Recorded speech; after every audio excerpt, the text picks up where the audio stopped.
হলদিঘাটি থেকে আমরা শ্রীনাথজির মন্দিরে যাচ্ছি। রাজস্থান তথা ভারতের একটা প্রসিদ্ধ কৃষ্ণ মন্দির। শ্রীনাথজি মন্দির হলো একটা হিন্দু মন্দির যা রাজসমন্দ জেলায় আরাবল্লী পাহাড়ে বনাস নদীর ধারে নাথদ্বারাতে অবস্থিত। ভিডিওটি সম্পূর্ণ দেখার অনুরোধ রইল। আশা করি ভালো লাগবে। ভালো লাগলে লাইক, শেয়ার ও সাবস্ক্রাইব করে দেবেন। এখানে ভগবান শ্রীকৃষ্ণের বালক রূপ, 7 বছরের শিশুরূপে এখানে কৃষ্ণের রূপ ধরা হয়। বৈষ্ণবদের একটা মহান তীর্থস্থান। 7 বছরের শিশুরূপে ভগবান শ্রীকৃষ্ণকে যেহেতু এখানে প্রতিষ্ঠিত করা হয়, তাই বারে বারে ভগবানকে ভোগ দেওয়া হয় এবং একটু একটু পরেই ঢেকে দিয়ে তাকে বিশ্রামে রাখা হয়। 1535 সালের বৈশাখ কৃষ্ণ তিথিতে শ্রী বল্লভ আচার্যার দ্বারা ভগবান শ্রীকৃষ্ণকে সবার সামনে আনেন। প্রথমে মথুরার কাছে গোবর্ধন পাহাড়ে পূজা হতো। তারপর মথুরা থেকে আগ্রায় ভগবান শ্রীকৃষ্ণকে এনে স্থানান্তরিত করা হয়। কিন্তু মুঘল শাসক ঔরঙ্গজেবের হাত থেকে মূর্তিকে রক্ষার জন্য রাজস্থানের নাথদ্বারাতে নিয়ে আসা হয় এবং 1672 সালে গোস্বামী দামোদর দাস বৈরাগীর দ্বারা মন্দির নির্মিত হয়। নিত্য পূজার আয়োজন করে বালকৃষ্ণকে প্রতিষ্ঠা করা হয়। ক্যামেরা, মোবাইল ভেতরে নিয়ে যাওয়া নিষেধ এবং সম্পূর্ণ ফটো তোলা নিষেধ। মন্দিরের সামনে লকারে মোবাইল জমা রাখতে হয়। দেবতা কৃষ্ণ একটা পাথর থেকে স্বয়ং প্রকাশিত হয়ে গোবর্ধন পাহাড় থেকে আবির্ভূত হন। 1466 সালের শ্রাবণ শুক্লা পঞ্চমী বা নাগ পঞ্চমী তিথিতে একজন ব্রজবাসী তার হারিয়ে যাওয়া গরুকে খুঁজতে খুঁজতে গোবর্ধন পর্বতে দেখতে পান। অন্যান্য ব্রজবাসীদের এনে এই দৃশ্য দেখান। তখন একজন বৃদ্ধ ব্রজবাসী বলেন যে ভগবান শ্রীকৃষ্ণ স্বয়ং তার বাম হাতের আঙুলে গিরিরাজ গোবর্ধনকে ধরে রেখেছেন এবং ব্রজের গরুদের ইন্দ্রের ক্রোধ থেকে রক্ষা করছেন। এরপর ব্রজবাসীরা তার বাম বাহুকে পূজা করেন। শ্রীকৃষ্ণের বাহু যে উঠে আছে, সেই বাহুতেই দুধ দিয়ে স্নান করাতো সব ব্রজবাসীরা, সেখানেই নৈবেদ্য দিত।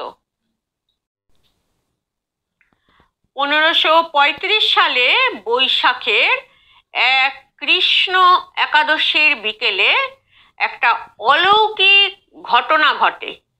হাজার হাজার গরুর মধ্যে ধুমার নামের যে গরু ছিল, সেই গরুটা প্রতিদিন ভোর 3টের দিকে সেইখানে পৌঁছে যেত যেখানে নাথজির বাম বাহু দেখা গিয়েছিল। ধুমার নামে গাভীটা শ্রীনাথজির মুখে রোজ ভোর রাতে গিয়ে দুধ খাইয়ে আসতো এবং সন্ধ্যায় কোনো দিন দুধ দিত না। এই দেখে ব্রজবাসীরা সেখানে গিয়ে শ্রীনাথজির মুখ দেখতে পেলেন।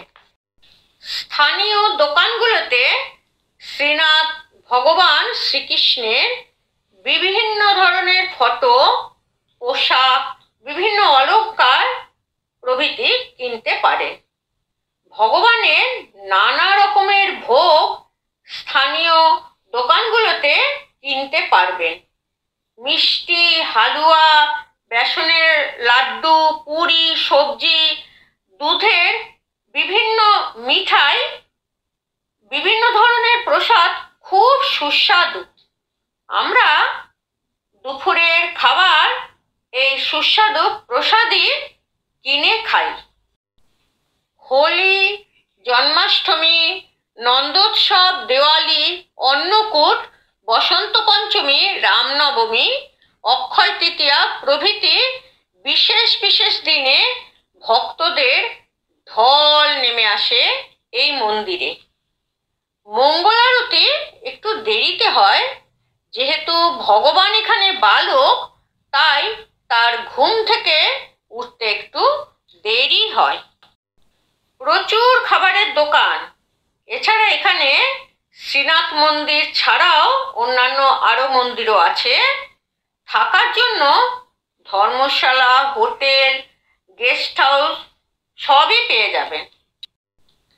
শ্রীনাথজি দর্শন দিনের 8টা ভাগে ভাগ করা হয়। বিভিন্ন নামে এই 8টা ভাগ, যেমন মঙ্গলা, শৃঙ্গার, জোয়াল, রাজভোগ, উত্থাপন, ভোগ, আরতি ও শয়ন। ভগবান শ্রীকৃষ্ণ এই 8 বার বিভিন্ন পোশাকে খুব সুন্দরভাবে সাজে। রাতের সময় ভজন কীর্তন হয়।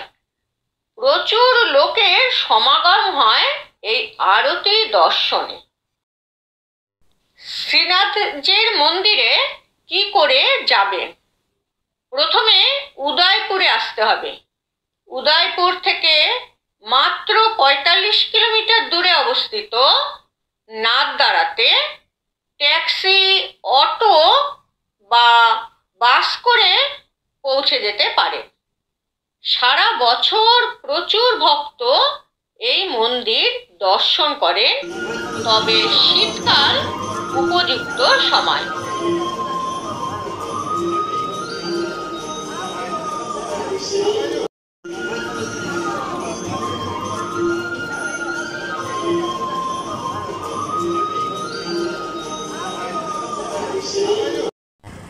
এখানে আমরা রাজস্থানের প্রসিদ্ধ মির্চি বড়া খেলাম এবং গরুদেরকেও মির্চি বড়া খাওয়ালাম।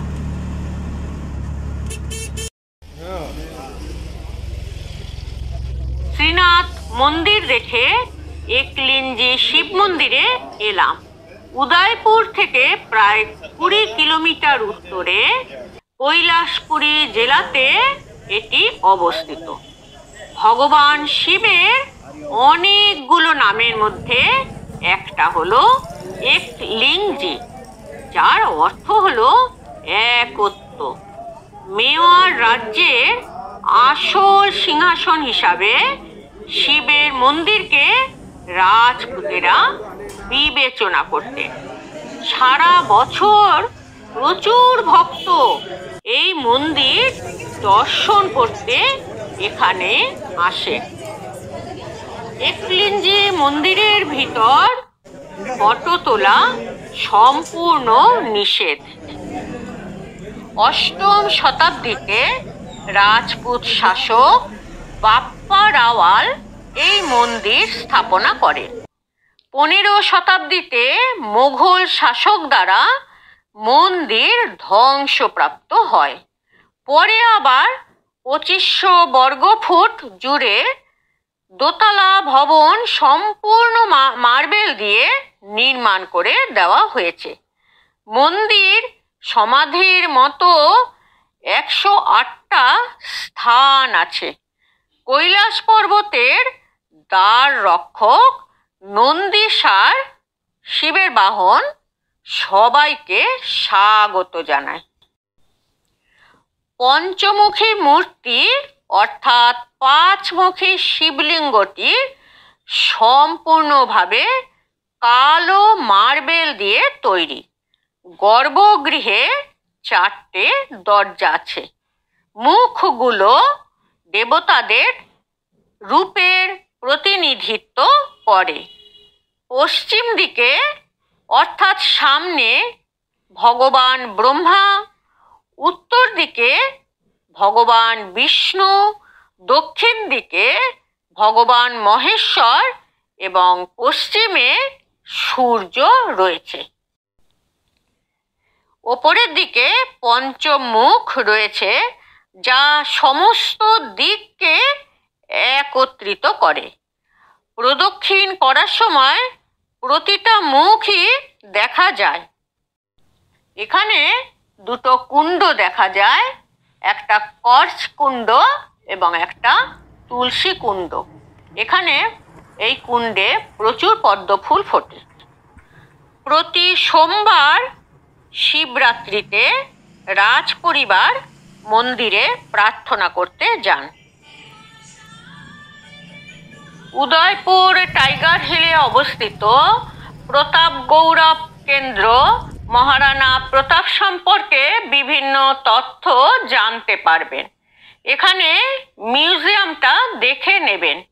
হলদিঘাটির যুদ্ধের বিবরণ লাইট অ্যান্ড সাউন্ডের মাধ্যমে দেখানো হয়।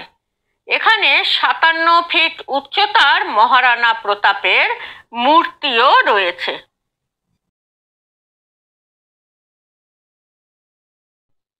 দেখে নিলাম বায়োলজিক্যাল পার্ক, গুলাব বাগ এবং বার্ড পার্ক।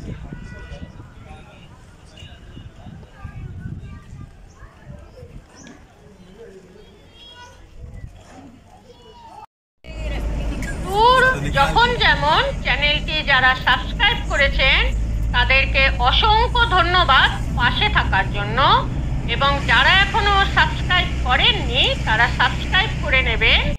ভালো লাগলে লাইক ও শেয়ার করবেন। পরবর্তী পার্টে দেখুন সজ্জনগড় মনসুন প্যালেস, সহেলিও কি বাড়ি, সিটি প্যালেস এবং ফতেসাগর লেক।